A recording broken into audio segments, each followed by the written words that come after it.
Hey everyone, this is Charlie Shrem, and you're listening to Untold Stories. This is a show where we dive deep into the lives and personal histories of some of crypto's most influential leaders and find out how the crypto movement truly came to be. Let's dive in.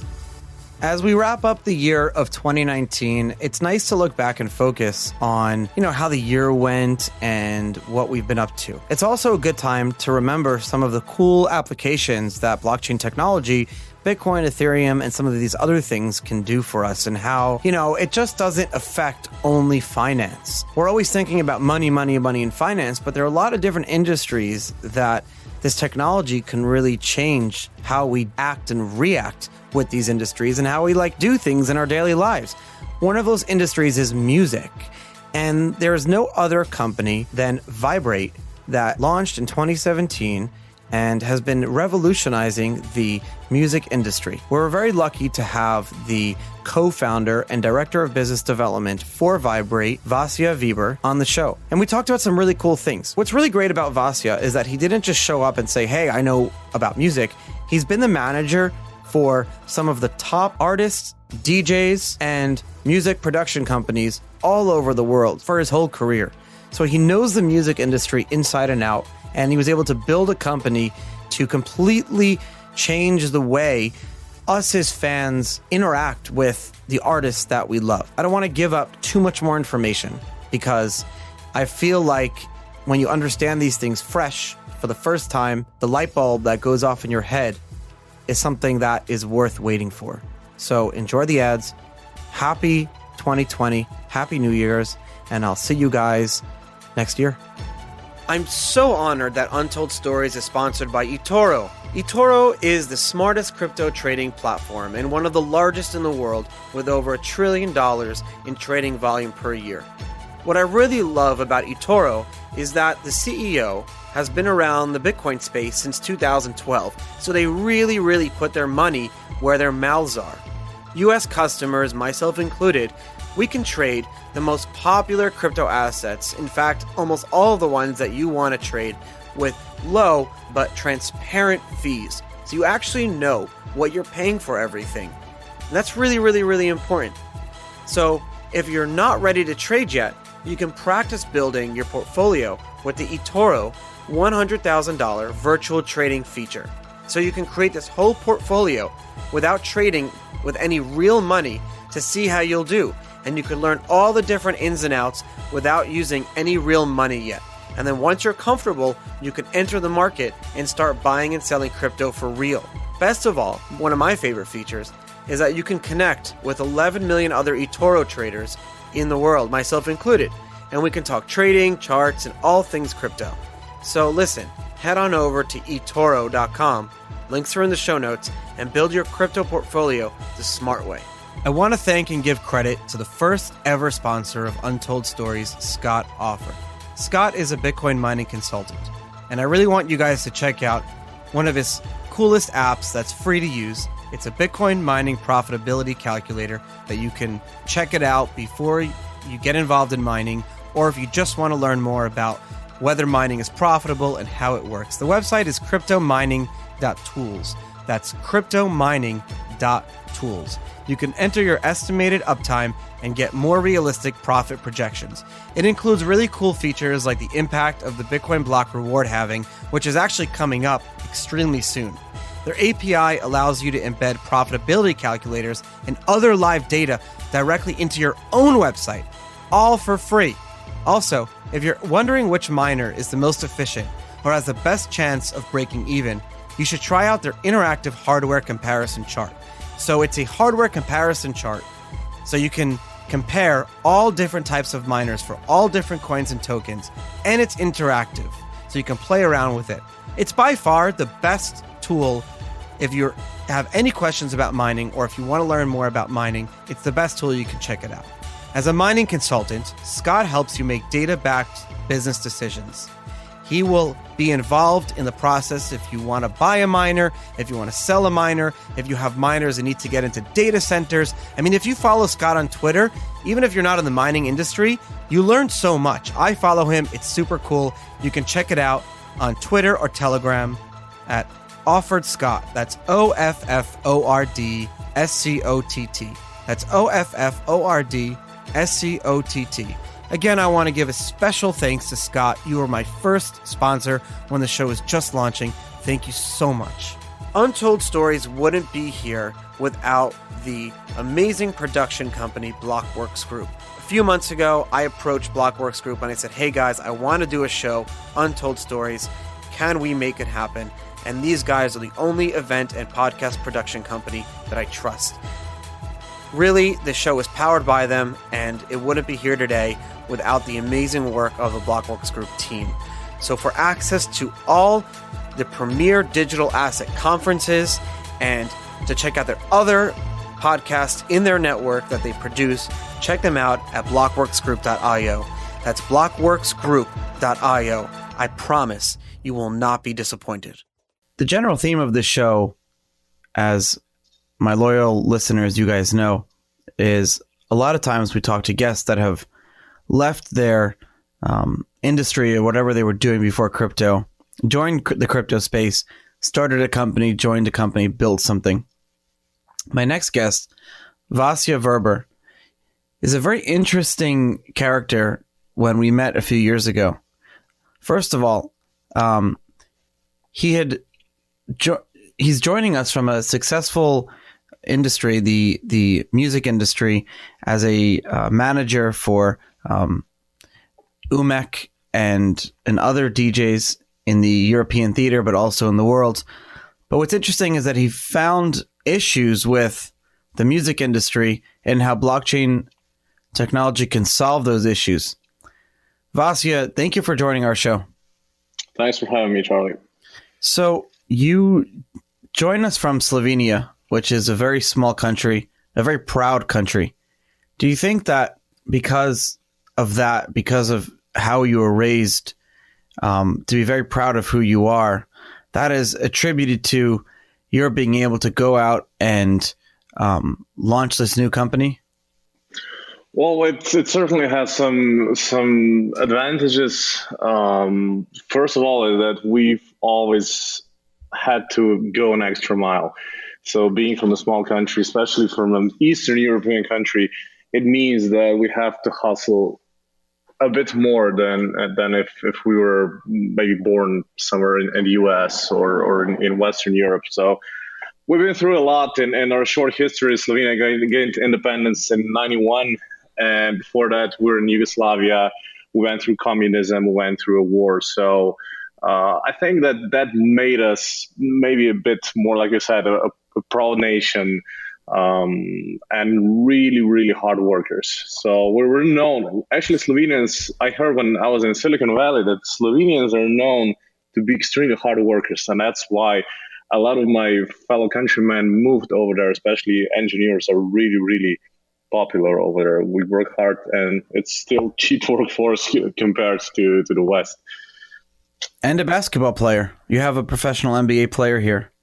Oh, yeah, not just one. Actually, we have two. We have Goran Dragic of Miami Heat and Luka Doncic, who's probably going to be Rookie of the Year from Dallas Mavericks.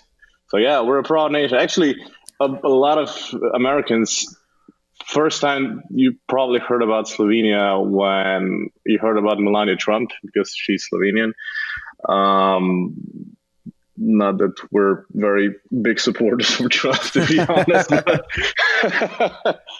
Still, that's interesting. She did something for promotion. That's true. She put us on a map. But what we're extremely proud of is of our two guys in NBA. And this March, when Dallas were playing in Miami, 2,500 Slovenians flew there, and we like to say that we show the Americans how to cheer for your team, because I mean we're cheering like soccer fans, so it's a lot of chanting, it's a whole party there. We're really, really loud. So if you check a couple of YouTube videos, you're gonna see what I'm talking about. Oh, but I gotta go check that out later. Yeah, I'll send you a link. And so, tell me about growing up and how you got into the music space. Well, I actually, I I grew up in a small town outside of Ljubljana. I live in Ljubljana now, which is capital of Slovenia. It's a capital that only has 300,000 people, so it's a really small country. The whole country has 2 million. So yeah, we grew up in Yugoslavia, and I have really nice memories of my childhood, although a lot of Westerners see us as some pretty much like North Korea today. It wasn't like that.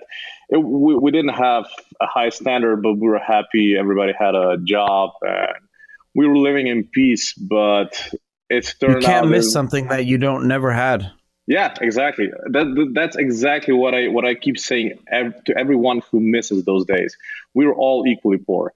And I still remember that we had to drive to Austria, to Italy, to get bananas and better chocolate and those things that are actually impossible to think that we're living without them, without going to the store and getting them in our country. So we had to go to a foreign country to get those things that you can get everywhere today.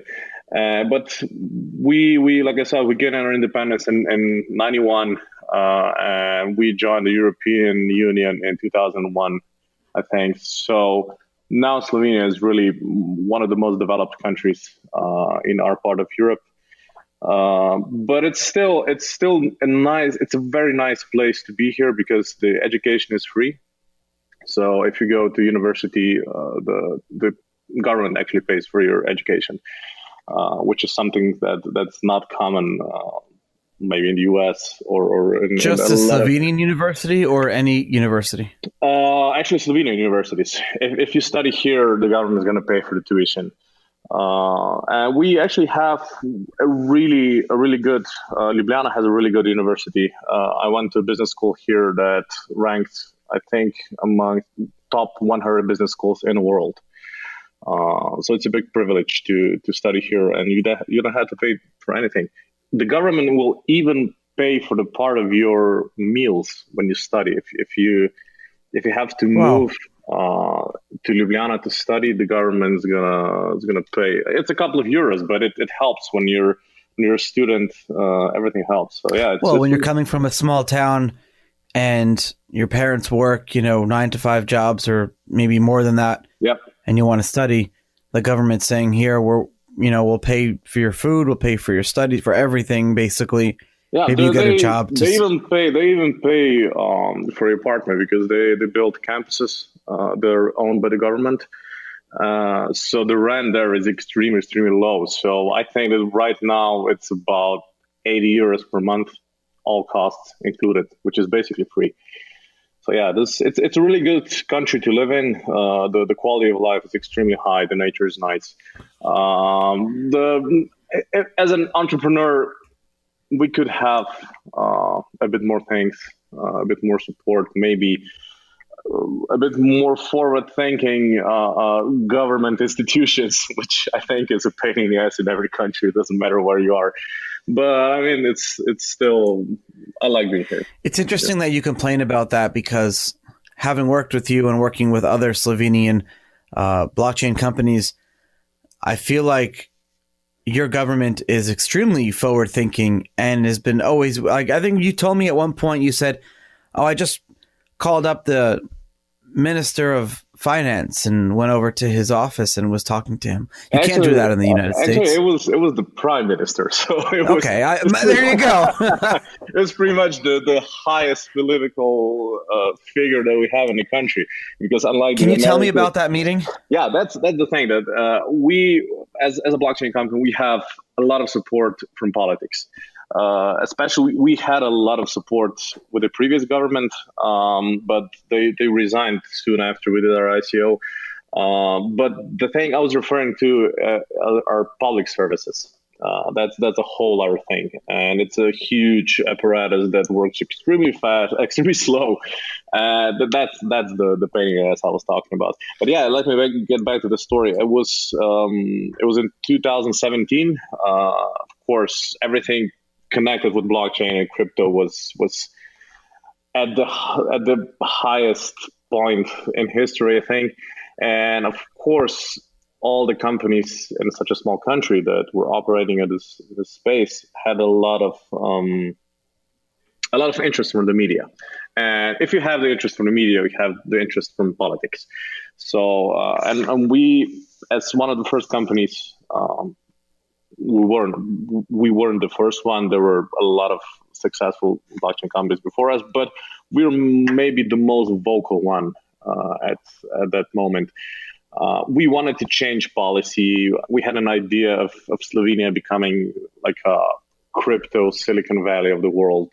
So our vision was to get all the crypto startups here and offer them some kind of environment that would enable them to prosper. And we suggested this to the government, and we immediately got their attention. So we managed to get the prime minister in our offices with the members of his cabinet for a workshop about blockchain. So we showcased a couple of interesting blockchain companies from Slovenia. We explained them our vision about how Slovenia should evolve in this field. And yeah, we had their attention, and they started creating work groups, working on policy. But unfortunately, then the whole government resigned. So it took them about 6 months to get the new government back together. And in the meantime, the bear market struck us. So the new government, we still have... It was like the perfect storm of stuff. Yeah, it was. It was a good start, but it just all went down after that. But it was still an interesting thing that you can actually send an email to a member of the government, and next thing you know, you have the prime minister of Slovenia in your office together with his ministers. And I got to say that the prime minister, like I said, is the highest political figure in the country, because unlike America, we have the prime minister actually runs the country, not the president. But also, I did have an opportunity to present Viberate to the president of Slovenia as well. Actually, he had an official visit from president of Slovakia, which is it's not the same country. Slovenia and Slovakia often get mixed. And yeah, I presented like Austria and Australia. Yeah, even more, even more. So yeah, I had the opportunity to present our company basically to all the highest political figures in Slovenia, which is good for PR. I mean, they're not going to do anything about it. They like to take pictures in front of media, especially if it's election year. But it's for us, it's still good promotion. It's good recognition. It's all good. Did you feel a change in 2001 when Slovenia joined the EU? Yeah. Was there a noticeable change? Yeah, it was. It was definitely. It was free market. So people from Slovenia could go to other EU countries and get a job there without getting any permits, because we were all citizens of the EU. And later on, we adopted, I think it was 2004, I'm not sure, I got to check that. We adopted the euro. So before that, we had our own currency with a high inflation rate, and it all skyrocketed from there. So our GDP went up, our salaries went up. Of course, the cost of living went up, but still, it's the whole standard is it's not. You cannot compare what we have now to what we had like 20 years ago. It's a whole different country now. For the better. Yeah, it's much better. People were still lying. That's the thing with Slovenians, that we're a country that we're never content with what we have. So a lot of people will say, yeah, it's not okay. We're still a banana country. So, and it's not, the quality of living is not here, and we still have communism and all kinds of crap. And those are usually people that don't travel. And I mean, I travel a lot, and I saw all kinds of countries outside Slovenia, better evolved. I saw countries that are really, really poor, really, really rich. And actually, I always like to get back home and just be here. Well, you love where you live when you want to go back home. For years, it depends where you live. True story. Exactly. For years, I lived in all these different places, and I would never want to go home. We would just keep traveling and traveling. Now, I never want to leave here. Yeah. You got old. We all got old. So the older you get, the more you like your home. But it's still. I mean, I see we have the whole European Union has a big problem with migrations from the northern parts of Africa. It all started with Syria, as you know, and the whole migrant wave at one time wanted to go to Germany through Slovenia. So for a country that has 2 million people, we had to deal with 1 million migrants. So it was I think about 4 years ago, I think, we had 1 million migrants on the border and we had to deal with them. And they all wanted to go to Germany. But a couple of them stayed in Slovenia and said, hey, it's probably better here than in Germany. But I mean, they don't, they had a goal and they want to go there, although they didn't know that they could actually, if they seek asylum in Slovenia, they could live here much, much better. Sure, you don't want to go somewhere where there's a lot of people like you. You want to be different, I guess. So it'd be better to stay in Slovenia, but I guess they saw it as more job opportunities there. Yeah, I mean, Germany has this brand of being the promised land of Europe, the thriving economy and whatnot. I mean, it's a nice country, but still, they have their pluses and minuses. And I think that for those people who are looking for opportunities in Germany, they had a better chance of getting them in Slovenia, but no one knew that. I mean, it's still, for such a small country, we couldn't even take 1% of them. So yeah. You were in university and you studied business. Yeah. Is that how you got into the music space? Yeah. After I finished my master's degree from marketing, I joined an event management agency here in Slovenia. And one of the partners was Umek, who's one of the biggest techno DJs in the world. And soon after I joined, we said, so look, you don't have a professional management. He was just taking care of his own business and marketing, everything. And DJs don't really know how to do that. Neither they should know, because they should focus on the creative part of their business. And he said, why don't you manage me? I mean, you have a lot of knowledge about marketing. You guys are doing music events, electronic music events. And we said, okay, sure. How hard can it be? And turned out it was pretty hard, but we're fast learners. So we started. Why? It's a whole new culture. You have to get accepted. It's actually, when you start working in the music business, you see that how small the world actually is. So it was kind of being late to a party when you don't know anyone. So you just step into this room and there's everybody's talking with each other, everybody's having fun, everybody knows each other, and you're just like some guy who accidentally got in that room. So you have to make a name for yourself. You have to travel a lot, attend different conferences, just spread your network. And yeah, we kind of managed to get the knowledge, get the network, and get his career going. So he was voted among top 50 DJs in the world a couple of years in a row. We managed to got the number of his gigs from around 60 a year to over 100 a year, which is huge.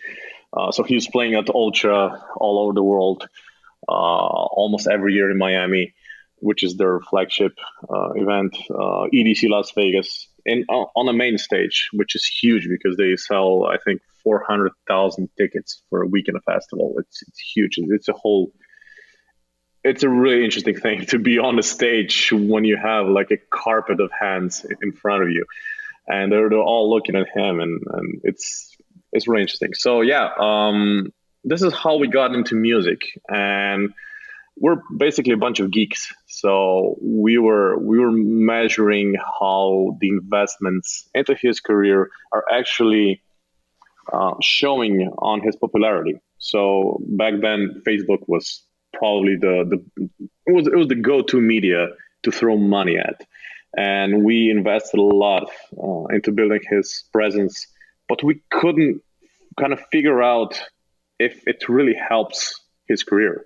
So we built a website Back then, it was called Top DJs, and we started measuring just some simple social media metrics for DJs, and we entered a little over 1,000 DJs into the service, and we opened out the database so anyone can contribute. And in about a year, we ended up with 30,000 DJ profiles, just user generated. So yeah, we said it's probably a business here, and we said, okay, let's not just make it about DJs, let's make it about the whole music industry. And we raised our seed round, $1 million, and we took down Top DJs and we built Viberate from scratch. And now today we're closing into having 500,000 of musician profiles, 130,000 venues. We get data feeds from Ticketmaster, Eventim, Eventbrite, Skill. All those big ticket providers feed us event data. So we analyze about 500,000 events at any given moment. We feature around 70,000 live ticket links, and it's still growing like crazy. So yeah, this is how it all started and evolved to where we are today. Well, so tell me about the transition between Top DJ and Viberate. It was actually quite a big jump, and Top DJs was a hobby project. So we put it together real fast in about 3 months. It was from the idea to live service. But Viberate was really it's a huge project. Right now we're employing 110 people. 60 people full-time here in Ljubljana and 50 all around the world. And it's like Top DJs was like building a bike, and Viberate is like building a rocket ship. That's the difference. Because Top DJs were only measuring some simple metrics like how many followers you're getting on Facebook, Twitter. Back then was still MySpace, Google+. But Viberate is measuring all kinds of other metrics. So we're plugging into APIs of ticket vendors, streaming sites. We added a couple of more social media sites. We're not only measuring how many followers you have, because anyone can buy followers. You can go to any click farm and you all of a sudden you're going to get 100,000 followers on Twitter, which doesn't mean anything, and you're not more popular because you have them. It's just a number. It's about engagement. Exactly. We have engagement metrics. So we're looking into how many plays we're getting on YouTube, how people are mentioning you as an artist online. So we're also measuring how artists follow each other. So if you're a small rock band from Sarasota and you get followed on Twitter by Metallica, that means that you got noticed by a huge band, and your Viberate rank is going to grow. So you're going to go up the chart. But that's just the part how we're measuring everything. Now, where does blockchain fit into everything here? Well, at first we wanted to introduce a marketplace like Airbnb for musicians, where you could go to Viberate and book your wedding DJ. But that was on the top of the hype, the crypto hype, because everybody said, yeah, sure, I could use cryptocurrencies to get my. I would. The artists said that they would be up for receiving crypto for their fees. But then everything cooled down, and as soon as you mentioned blockchain, everybody turned away. So we took the year off of our plans to implement blockchain, and we wanted to focus on building the community, because if you have a strong community, then you have a better chance of introducing disruptive features. And right now, just today, we had a meeting with our development team about introducing the first in the series of blockchain features, which is going to be as an artist or a venue owner, you can go to Viberate and you can claim your profile. And what we're going to do is we're going to put those profiles on a blockchain. So you'll be able to claim it, and you're going to have all the information that we collect about you. You're going to have it on your phone. It's not going to be on our server anymore.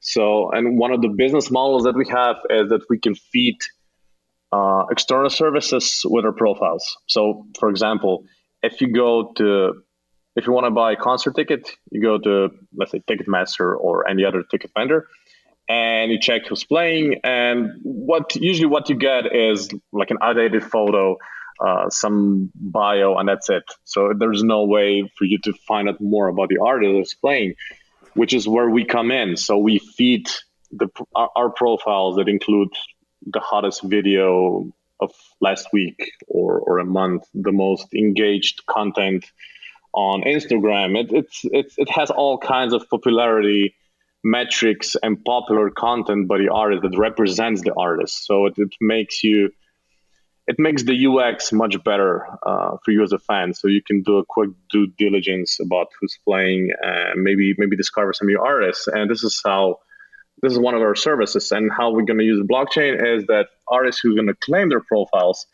will be able to share the content with those services as long as they want to, with the services that they choose to share, and they're going to be able to choose what kind of content they want to share with them. Because this is a huge thing in the music industry, because artists are getting new photos maybe every couple of months. They say, okay, I need new photos. I lost some weight, or maybe I dyed my hair, or it's not me anymore. Or they update their bios, or change their Twitter handle, or they can change whatever they want. And what they have to do is they have to inform their booking agents. So they say, okay, I got a new prospect, you have to update this. And then the booking agent has to go to all their partners, to promoters, and said, okay, our guy is using different photos, so you have to update that on if you're promoting an event with him, you have to update this. And they're not going to do that, because basically you have to trust someone that they're going to log into their computer and upload a new photo. And most of the time they're just going to forget that you asked them to do so. But with our service, you as an artist with a claim profile, you're just going to upload your photo and you're going to push it to all their services. So it's going to get updated instantly without them even knowing. So this is the first thing that we're going to introduce, and it's really exciting. I'm so honored that Untold Stories is sponsored by eToro. eToro is the smartest crypto trading platform and one of the largest in the world, with over $1 trillion in trading volume per year. What I really love about eToro is that the CEO has been around the Bitcoin space since 2012, so they really, really put their money where their mouths are. US customers, myself included, we can trade the most popular crypto assets, in fact, almost all of the ones that you want to trade, with low but transparent fees. So you actually know what you're paying for everything. And that's really, really, really important. So if you're not ready to trade yet, you can practice building your portfolio with the eToro $100,000 virtual trading feature. So you can create this whole portfolio without trading with any real money to see how you'll do.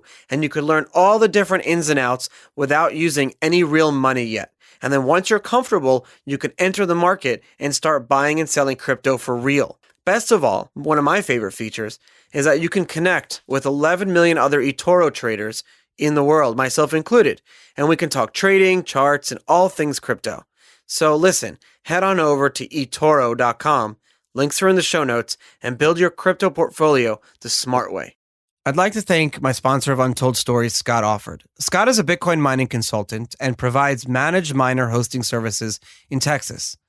If you need to get at least 25 megawatts of miners online in the next 3 months, Scott wants to talk with you right now. Contact him on Telegram or Twitter at OFFORD SCOTT. He's offering an all-in rate of 6.5 cents per kilowatt an hour. Wow, that's like super cheap. That's like electricity cost in the Arctic, where things are automatically cooled because it's so cold. So he's offering 6.5 cents per kilowatt an hour without any capex required. Or if you commit to $170,000 per megawatt up front, he can get you a rate of 5 cents per kilowatt. Am I reading that right? 5 cents per kilowatt? That's unbelievable. Scott can get your first 25 megawatt hashing within 16 weeks from the date of signing.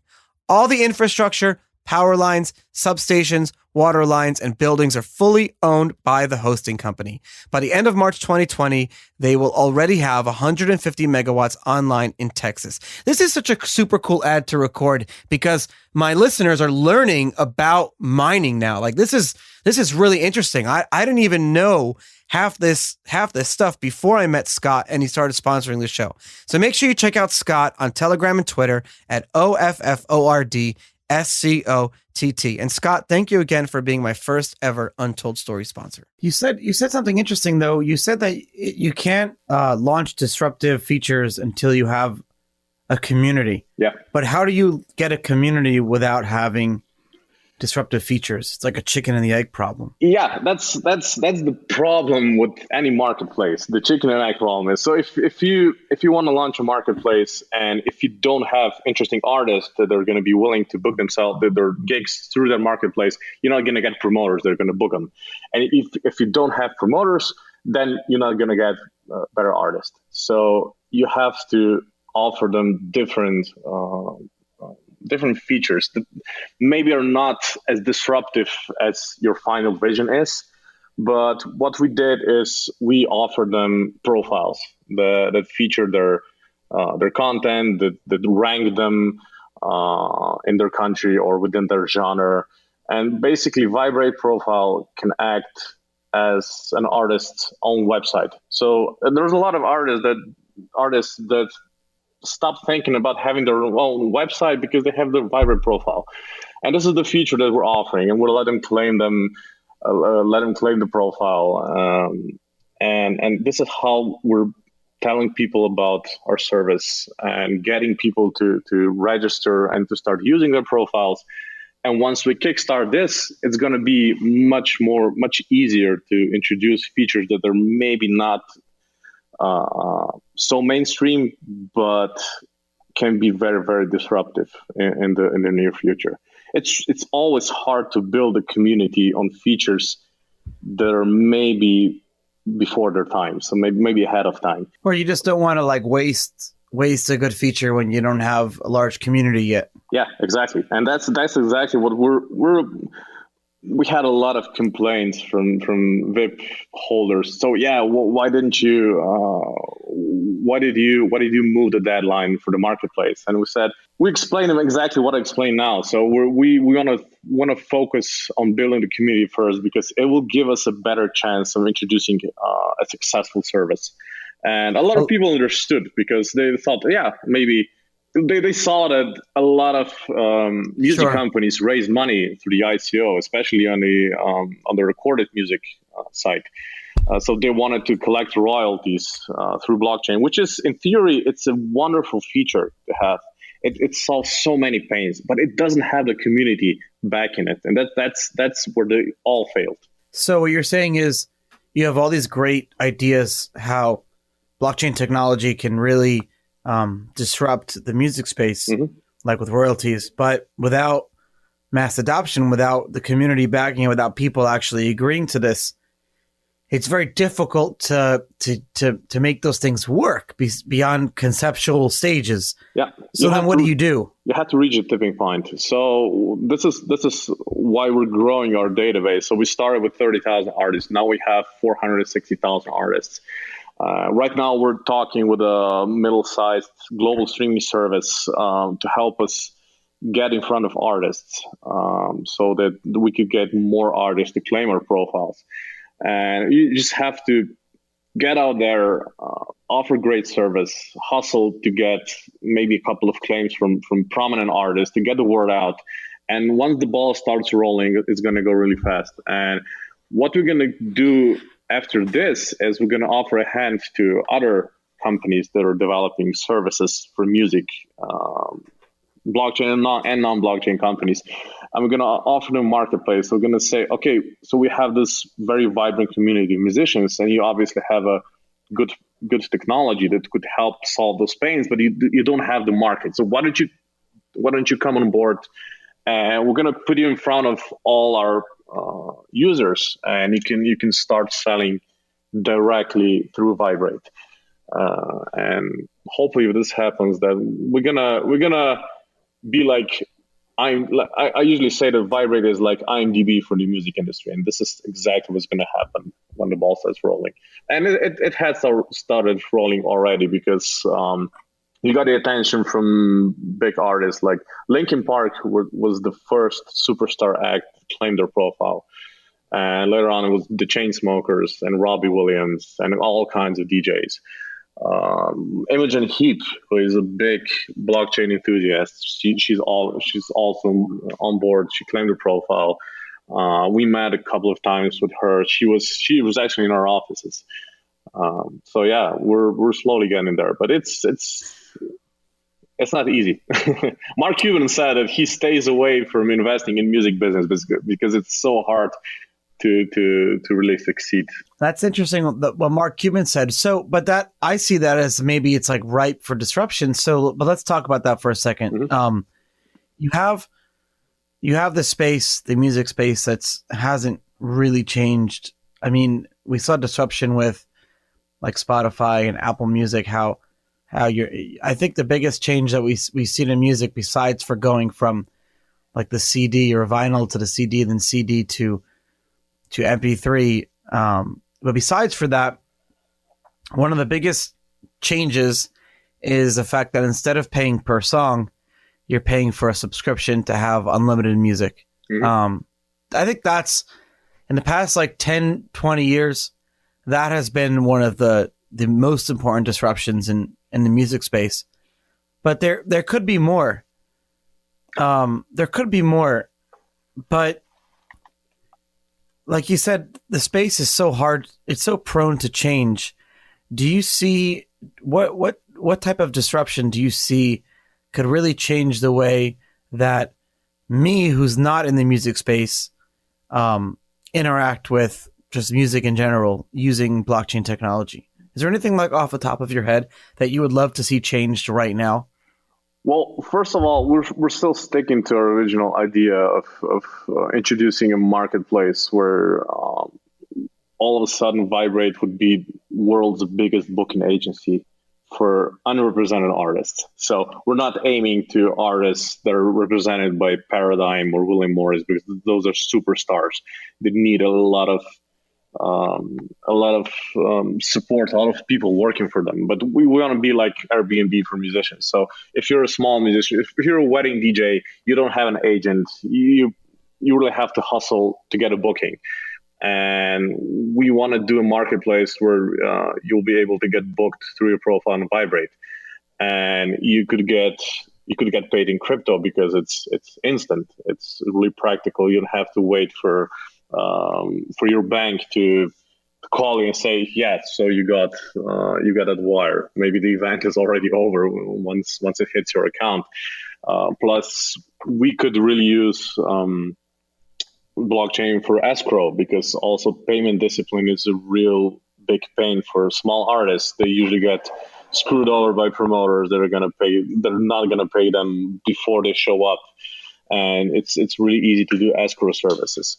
So this is something that could be really disruptive in a world of live music. But in a world of recorded music, of course, royalty collection is a big pain. It's still really, really low tech. It's handled by a couple of collective societies that usually. What is that? Collective society is actually a society that collects royalties from public plays on behalf of artists, and then they distribute those revenues to artists. But it's really, technically, it's easy to track each and every song that's getting played on the radio, but they just don't want to do this for some reason. And the distribution of those revenues is really unfair towards smaller artists. So smaller artists are never going to get paid their fair share.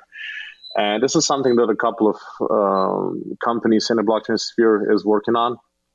And there's also ticketing. A couple of really good ticketing solutions based on a blockchain are out there. We're just in Miami together with Block Party. They have a really good solution, and we're probably going to integrate them sooner or later into Viberate as well. There's a problem with ticket scalping. There's a problem with forged tickets. I still can't believe that paper tickets are still around in this day and age. And this is something that could be really easily solved with tickets being tokens on a blockchain. It's really easy to transfer them to your friends if you cannot go to the concert, or maybe just put them back into the ticket pool. for the same price that you purchase them. So that disables scalpers, which is a huge problem out there. So yeah, a lot of really interesting business models. Do you think that if you disrupt too much, especially in the music space where things haven't changed, do you think if you disrupt too much, it'll turn people away?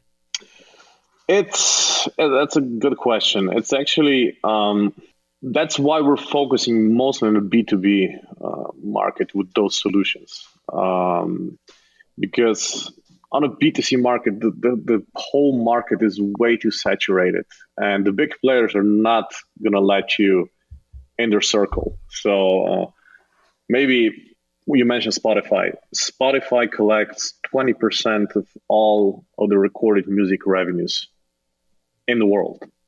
They're so big. So there's almost impossible to compete with them and compete with their business model. It's if you do this as a small startup from Eastern Europe, you're not going to make it. I can guarantee you that. So maybe that's why the music business is so hard to actually to How work did on Spotify do it? Well, they were one of the first streaming services in the world. Besides, I think of Apple Music and Last FM were maybe before them. I don't know, but yeah, they're one of the first streaming services, and they have really good management, and their founder is really a smart guy, and he had this really good vision, and he managed to raise money, and he managed to keep his company ahead of time and ahead of all the competition. But it's interesting that although they're by far the biggest streaming service in the world, they're still not profitable.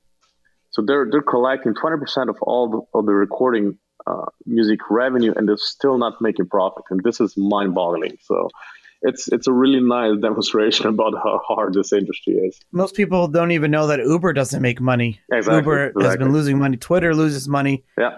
Yet these companies are going public.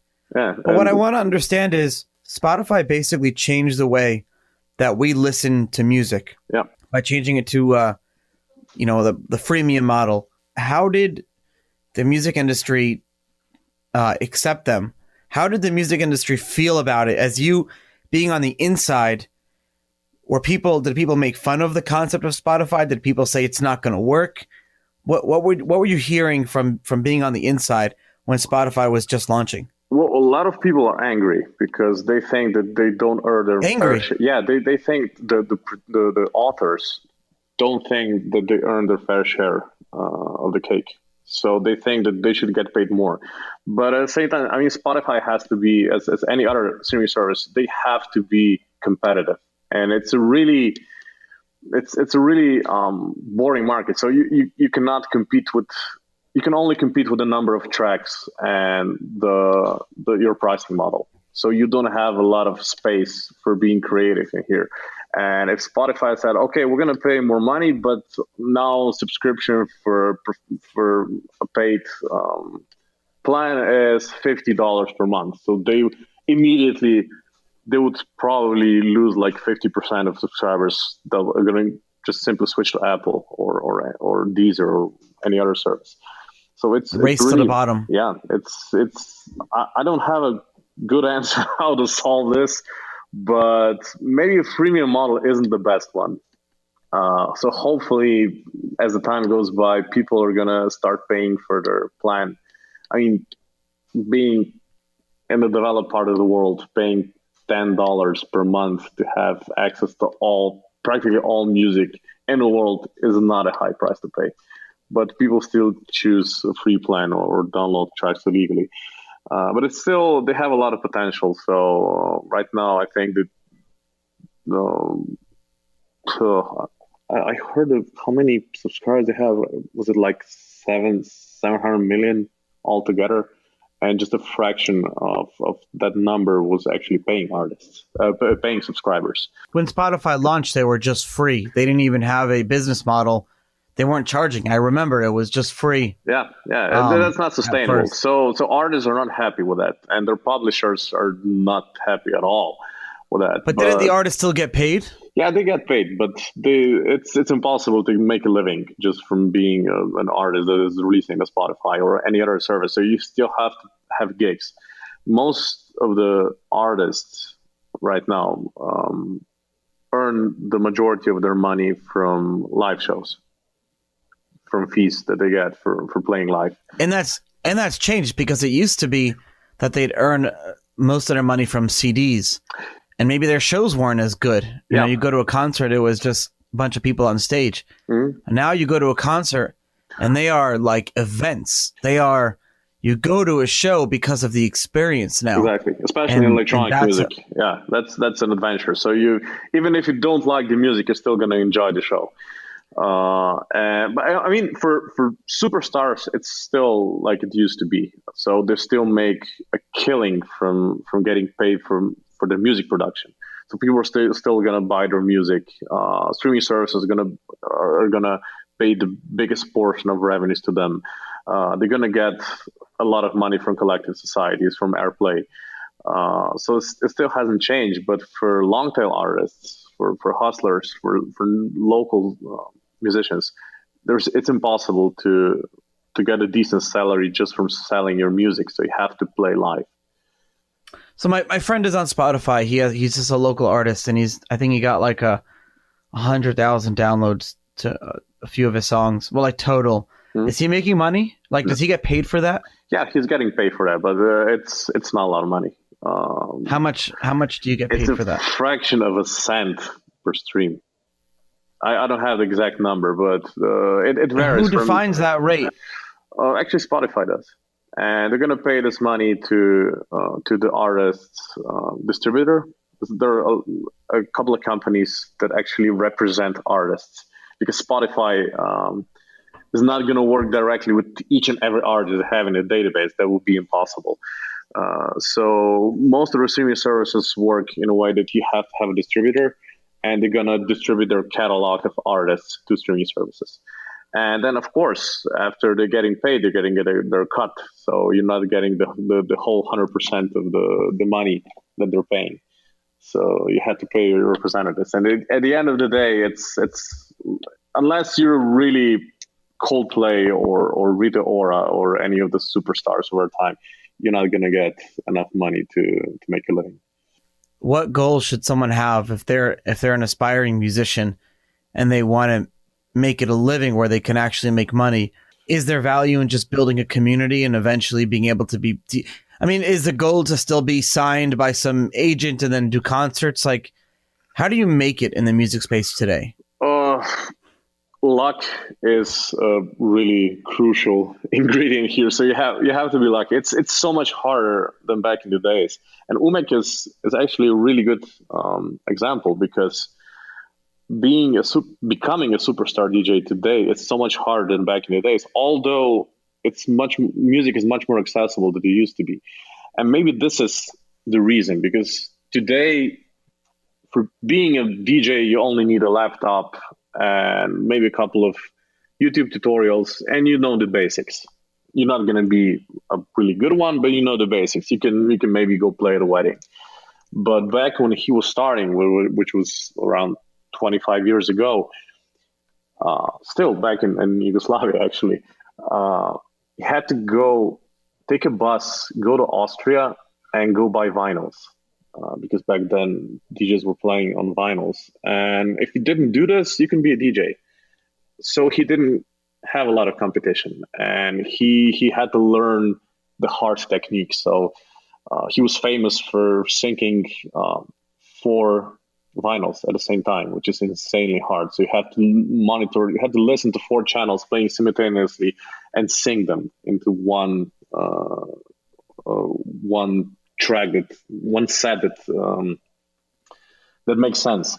So it was much easier then, because you had much less competition. But today, you have to hustle in your local community first, and then hope that you're going to get noticed by bigger artists that are going to take you as mentors. They're going to sign you to their label, maybe add their agent to represent you as well. And this is how you build a career. And this is also how we envision Viberate to help artists.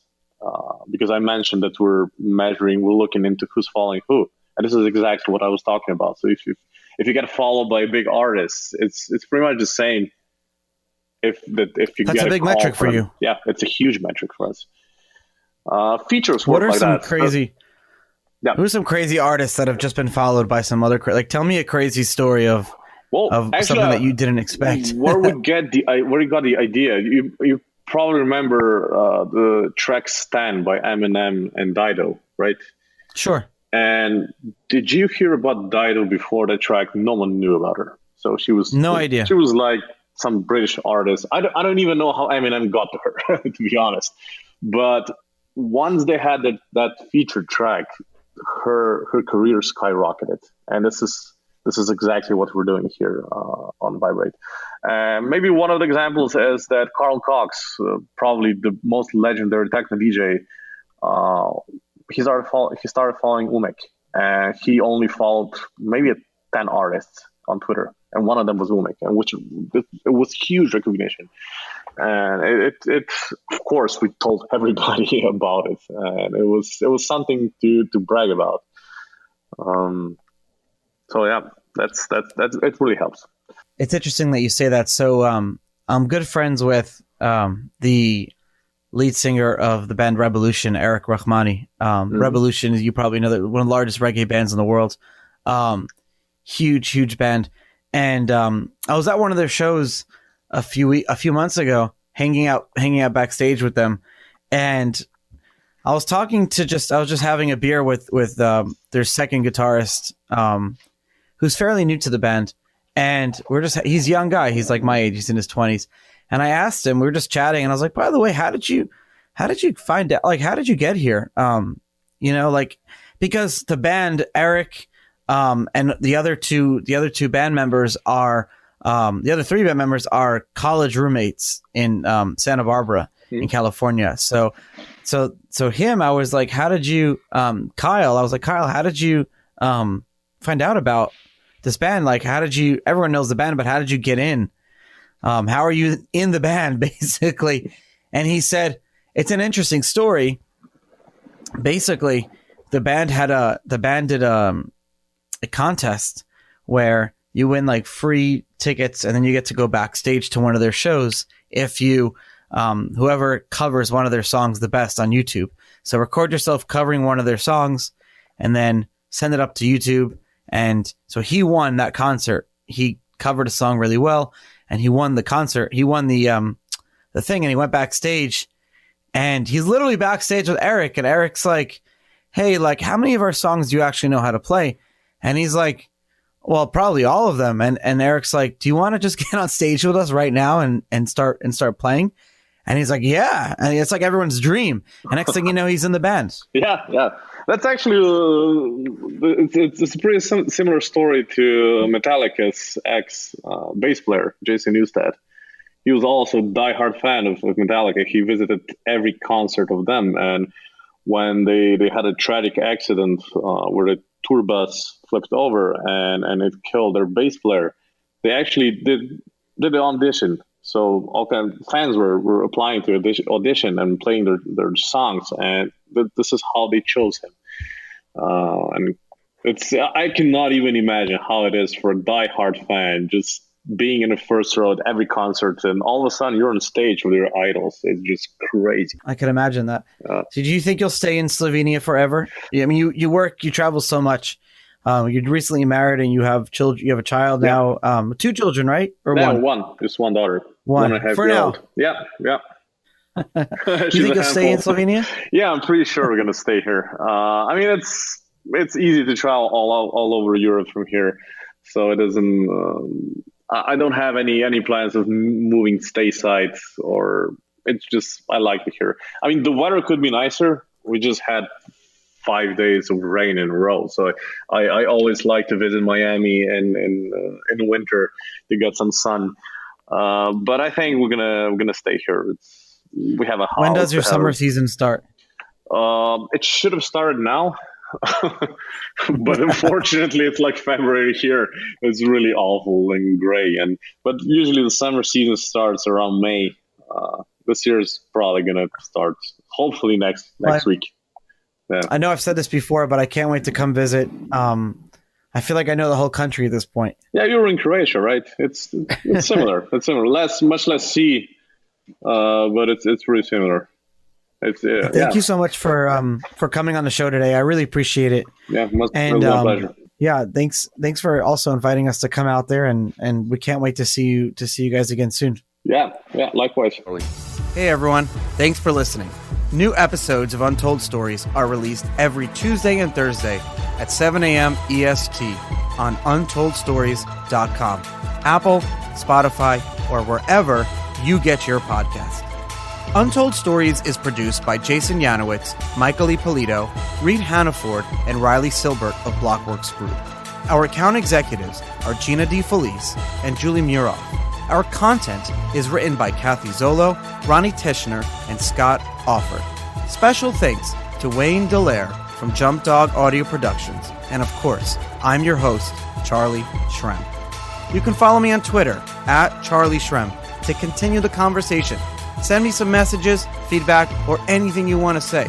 And remember, please give some love to my sponsors, and I'll see you next week. Remember, strength in numbers, and information is power.